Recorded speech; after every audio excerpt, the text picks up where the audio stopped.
மூகா முத்துவின் கதை.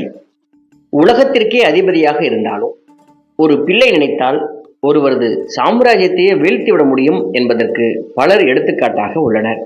இப்போதும் கூட அடிபட்டு மிதிபட்டு சினிமாவில் பெரிய இடத்தில் இருக்கும் வாரிசுகள் பலர் அவர்களது அப்பாவின் பெயரையும் சொத்துக்களையும் கரைத்து கொண்டிருக்கிறார்கள். இதை நாம் பார்த்து கொண்டே இருக்கிறோம்.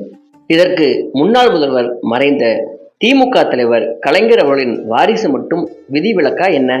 அப்படித்தான் ஒரு காலத்தில் மூகா முத்துவும் இருந்திருக்கிறார். கலைஞர் 1944ஆம் ஆண்டு நவம்பர் 11ஆம் தேதி அன்று தனது 19வது வயதில் பத்மாவதி என்பவரை சுயமரியாதை திருமணம் செய்து கொண்டார். இந்த தம்பதியருக்கு பிறந்தவர்தான் மூகா முத்து. இவர் பிறந்த 2 வயது இருக்கும் போதே 1948இல் அவரது அம்மா பத்மாவதி மரணமடைந்திருக்கிறார். கலைஞர் அரசியலில் மிக தீவிரமாக இருந்ததால் தாயை இழந்த